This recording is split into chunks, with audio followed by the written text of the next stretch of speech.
Para a gente começar a falar sobre lesões, primeiro a gente tem que falar um pouquinho sobre dor, tá? Alguns anos para cá, se a gente falar ali mais ou menos de 2015 para cá, começou-se a mudar o entendimento da dor, tá? Não o entendimento da dor, o entendimento da dor, mas também do tratamento da dor. Como que a gente conduz a nossa prática sobre um sujeito que está com dor, né?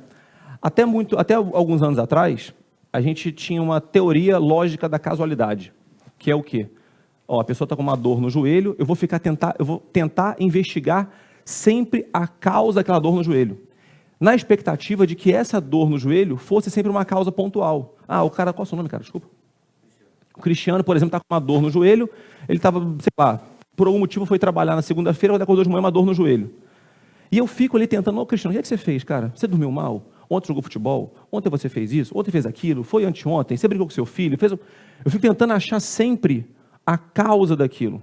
E nesse ficar tentando sempre achar a causa pontual daquela dor, muitas vezes eu gasto muito tempo e eu crio um sobrediagnóstico, ou seja, muito diagnóstico por uma coisa que às vezes é uma coisa não é pontual, é uma coisa multifatorial. Entendem isso? E aí eu tendo um sobrediagnóstico, um overdiagnóstico, ou seja, onde tem um monte de coisa que pode estar acontecendo ali, eu crio um monte de estratégias de tratamento para aquela dor. Pensando nesse monte de estratégia de tratamento para aquela dor, acaba que eu não aplico nenhuma e nada funciona, porque dor, bem como lesão, não é causado por um fator. A lesão, ela é causada por inúmeros fatores. Dentre esses inúmeros fatores, nós temos hoje um modelo, que é um modelo mais atualizado, que é um modelo chamado de modelo biopsicossocial, onde a dor, na esmagadora maioria das vezes, ela está numa esfera que tem um pacote biológico, então tem algum fator biológico ali realmente que está acontecendo, que está desencadeando essa dor, mas também tem fatores tanto psicológicos quanto sociais. Tá? Então, o meio que aquela pessoa vive, condições de estresse, por exemplo, ansiedade, está muito triste, está muito ansioso, tudo isso pode impactar nessa dor. Tá? Infelizmente, hoje não tem tempo de eu ficar aprofundando nisso, mas só para vocês saberem que essa ideia de que você ficar buscando a causa pontual de uma dor, muitas vezes é o melhor caminho.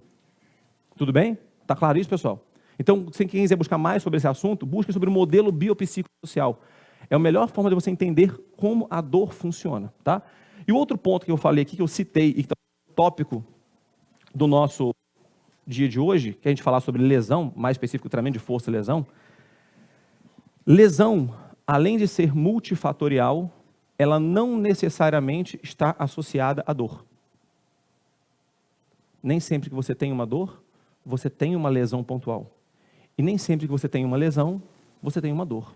Mas como assim, Rafa? Hérnia de disco, por exemplo. Tá? Eu imagino que muitos de vocês aqui já fizeram uma ressonância e já identificaram que tem uma hérnia discal. Né? Como no meu caso, eu sei que eu tenho. Muitos aqui já fizeram a ressonância e já, aí o médico lá, né, o médico que faz o exame de imagem, coloca lá no laudo lá, hérnia discal entre L4, L5, L3, L4, e vem lá isso no laudo. E você sabe que você tem uma hérnia que pode ser num grau mais elevado, como um sequestro discal, ou pode ser num grau mais inicial, como uma protusão discal, uma protuberânciazinha pequena discal ali. Isso para quem já fez o exame. Só que tem muitas pessoas que não fizeram o exame, têm um quadro de protusão discal, muitas vezes, e não tem dor nenhuma.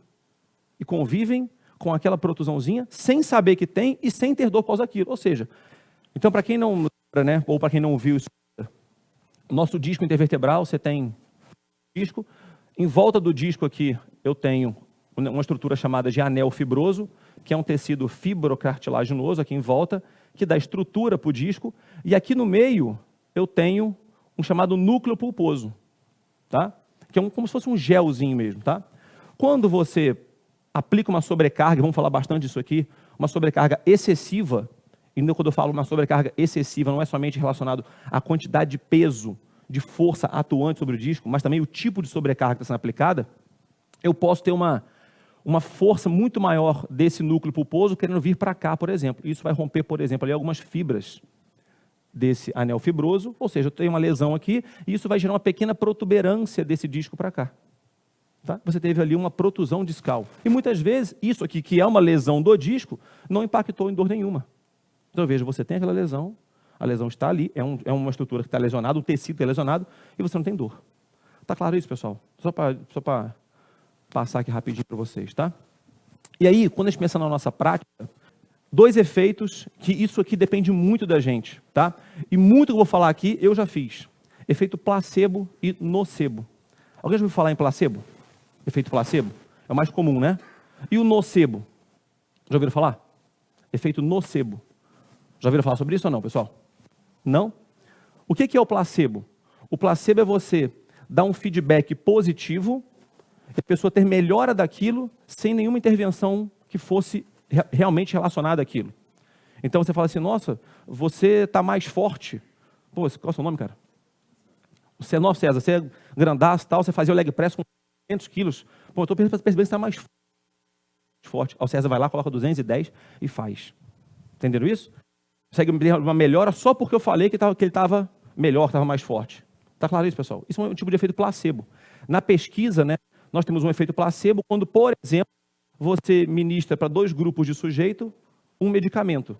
Tá? Então, por exemplo, para um grupo de sujeitos eu dei realmente um medicamento, um comprimidinho, e falei que aquilo dali teria melhora no desempenho da pessoa, por exemplo.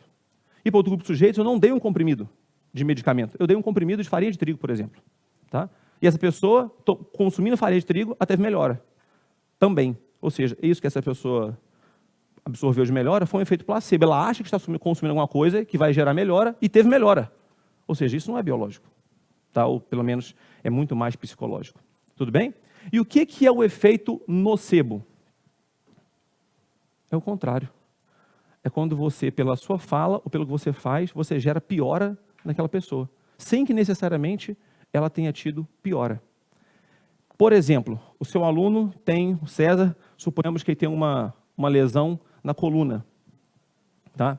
O César com a lesão na coluna, ele estava com uma dor bem desconfortável para vir treinar. E de repente ele foi treinando, essa dor foi e sumiu. Aí quando chega no próximo dia de treino, eu pergunto para ele, seu César, e sua coluna? Está doendo? Porque na semana passada, no último dia de treino da semana passada, você fez um agachamento com mais peso, não ficou doendo não? No treino de hoje, é bem provável. Ele vai falar assim, não, como é que não ficou doendo? Eu acho que está doendo sim, eu que não sentia dor, mas então estava doendo.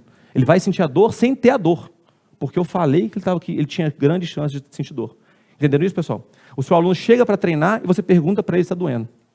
Outro exemplo, e esse da pessoa chegar para treinar e você perguntar se está doendo, eu já fiz muito. Por quê? Era a conduta que a gente tinha antes. Então, como que era a minha conduta, e seguindo o que tinha na literatura antes? A pessoa tem uma lesão de joelho ou de coluna. Eu sei que ela tem a lesão. Eu prescrevo o meu treino da melhor maneira para conduzir, para que ela consiga treinar e melhorar aquele quadro de lesão dela. Isso é óbvio, né? E aí, ela treinou hoje, segunda-feira, por exemplo. Quando ela chega na quarta-feira para treinar, a primeira coisa que eu faço, como que você está do último treino? Sentiu alguma dor? Não é isso? Mais alguém faz isso aqui? Porra. Eu falo, porque na minha cabeça, e é o que tinha na literatura, era o melhor caminho. Pô, estou preocupado com a pessoa. E se sentiu dor, se teve desconforto, eu vou mexer no meu treino para fazer algum ajuste. Não é isso? Não é assim que funciona? Só que não é aí o correto.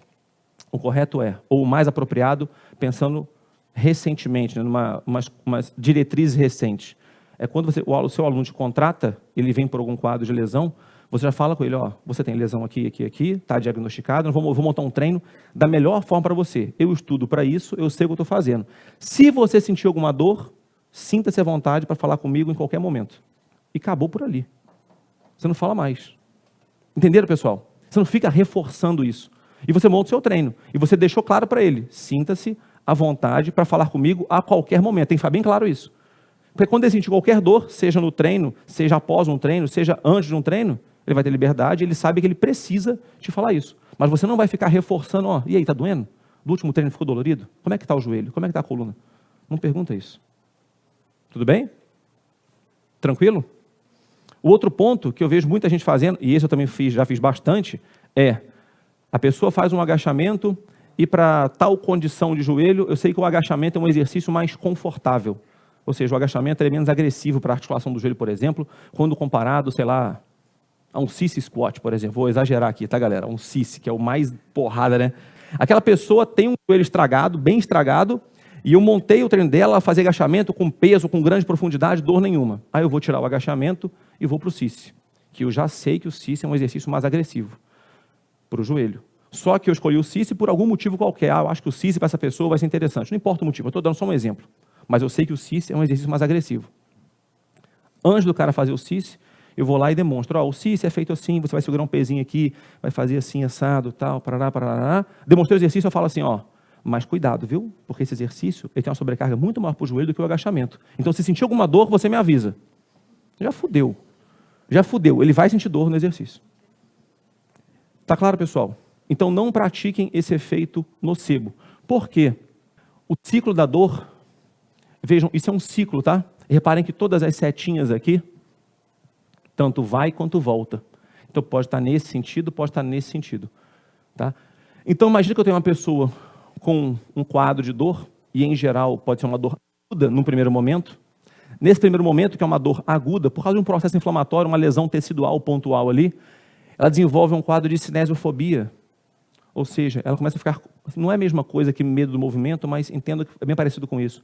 A pessoa começa a ter medo de se movimentar. Tá legal? Então ela não vai se movimentar, não vai fazer aquele movimento porque está doendo. Ao não se movimentar... Por exemplo, quem já teve aqui dor na coluna, de travar a coluna, de travar as costas, de não conseguir mexer? Daquela travada, você fala, não, agora fodeu, hein? Só dói quando respira, né? Só dói quando respira. Aí você fica lá travado ali, fica... Aí você fica depois para se movimentar, você fica morrendo de medo de movimentar. Então você cria uma cinesiofobia. Isso gera inatividade, gera uma certa ansiedade, porque nós somos seres dinâmicos e queremos nos movimentar, mas não consegue se movimentar.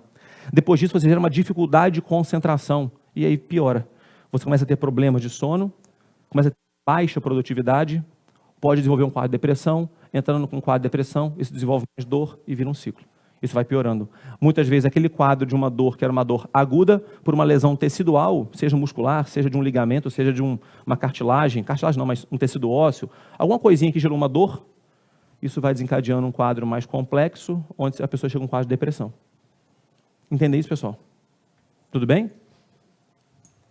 Se a gente pensar do ponto de vista de dor dentro da nossa área, qual que é a melhor ferramenta que nós temos para tratamento de dor?